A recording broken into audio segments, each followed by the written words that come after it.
Hello my lovely students, कैसे हो आप सब। होप आप सब बिल्कुल अच्छे होंगे। आज के इस वीडियो में करने वाले हैं क्लास 8 एक्सरसाइज 11 बी के क्वेश्चन नंबर 21 को। इस क्वेश्चन को बच्चों पढ़ते हैं और देखते हैं इसमें हमसे पूछा क्या गया है। क्वेश्चन में कह रहे हैं आपको, in how many years will 6,250 rupees amount to 7,290 rupees at 8% per annum compounded annually. आपको बोला गया कि भाई साहब कितने सालों में, बताओ कितने सालों में 6,250 रुपीज कितने रुपए बन जाते हैं, 7,290 रुपीज 8% पर एनम के हिसाब से कितने सालों में। तो आपको टाइम बताना है। सबसे पहले कितने रुपए की बात करेंगे, इनिशियल वैल्यू दे रखी है आपको 6,250 रुपीज, ये हो गया हमारा प्रिंसिपल। ठीक है, इतने रुपए, कितने रुपए, 6,250 रुपीज। कितने रुपए बन जाते हैं, जो बन जाते हैं उसे हम बोलते हैं अमाउंट। अमाउंट दे रखा है अपने को 7,290 रुपीज। रेट किस रेट से, 8% पर एनम के हिसाब से हमें फाइंड करना है। अब टाइम क्या होगा, कितने टाइम में 6,250 रुपीज 7,290 रुपीज बन जाते हैं 8% पर एनम के हिसाब से।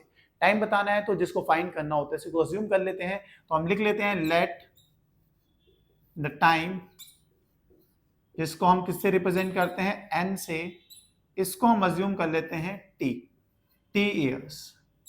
अब इस टी की वैल्यू ही फाइंड करनी है, क्योंकि कंपाउंडेड एनुअली बोला गया है तो कंपाउंड की बात हो रही है, तो इसका मतलब कंपाउंड में अमाउंट का फॉर्मूला क्या होता है उसका यूज करेंगे। वो फॉर्मूला होता है a equals to p with in bracket में 1 plus r upon a bracket close power N.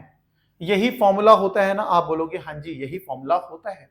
तो यहाँ पे जो जो वैल्यू पता है तो उसे प्लेस करना है। ए पता है, अमाउंट पता है 7,290 इक्वल्स टू, प्रिंसिपल पता है कितना है 6,250 विद इन ब्रैकेट में 1 प्लस रेट पता है 8/100।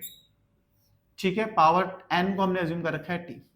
यहीं पे देखो कैंसिल करते हैं, हमें पता है कि 4 2 जा 8 होता है, 4 2 जा 8 4 5 जा 20। सही होगी बात। आप आगे बढ़ते हैं। 6,250 को इधर ले आएंगे तो क्या आ जाएगा, डिवाइड में 7,290 डिवाइडेड बाय 6,250 इक्वल्स टू, यहां पे बचा है 1 प्लस 1 2/25 2/25 होल पावर टी। यही हो गया। आप बोलोगे बिल्कुल, इस जीरो से ये जीरो कैंसिल आउट हो गया, हमारे पास आ गया 7,290/625 इक्वल टू, क्रॉस मल्टीप्लाई करेंगे कितना हो जाएगा 25 प्लस 2/25 होल पावर कितनी हो जाएगी टी।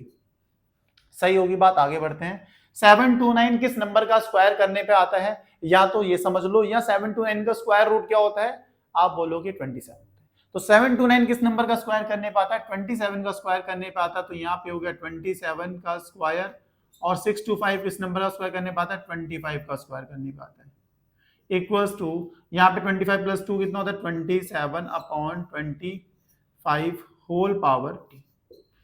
अगर आपको स्क्वायर्स या क्यूब्स याद है ना, फिर तो आप बहुत ही आसानी से, जैसा मैंने लिखा है आप आराम से लिख दोगे, क्योंकि 729 अगर आपको स्क्वायर्स याद है 30 तक के, और 30 तक के क्यूब्स याद हैं, तो आप बहुत ही आसानी से लिख सकते हो। क्योंकि 729 आते ही आपके दिमाग में आ जाएगा 27 का स्क्वायर होता है, 625 आते ही आपको दिमाग में आ जाएगा 25 का स्क्वायर होता है, फिर तो डायरेक्टली लिख दोगे 27 का स्क्वायर 25।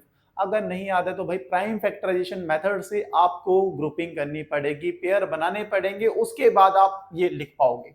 तो बट अगर आप चाहते हो मैं और भी सिंपल, प्राइम फैक्टराइजेशन भी ना करना पड़े, ये स्क्वायर्स या क्यूब्स भी याद ना करने पड़े, तो बस सिंपल सा तरीका है। देखो यहाँ पे 27/25 है ना, तो यहाँ पे भी 27/25 ही लिख दो। उसके बाद फिर चेक करो इस 27 का स्क्वायर करके, 27 इंटू 27 करके 729 आता है कि नहीं आता है। 20 अगर 7 तो नहीं आता है तो 27 का क्यूब करके देखो कि आता है कि नहीं आता है, तो आपका आंसर आ ही जाएगा।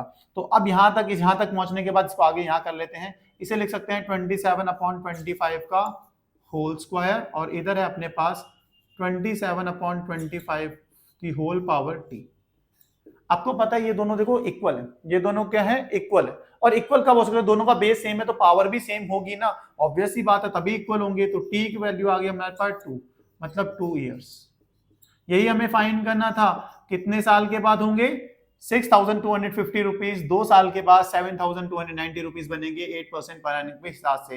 हेंस जो टाइम है वो है अपने पास 2 इयर्स, 2 साल। यही था हमारा क्वेश्चन, होप समझ में आया होगा। बहुत ही आसान क्वेश्चन था, कोई बड़ी तोप नहीं था कि जो आपको समझ में ना आया होगा।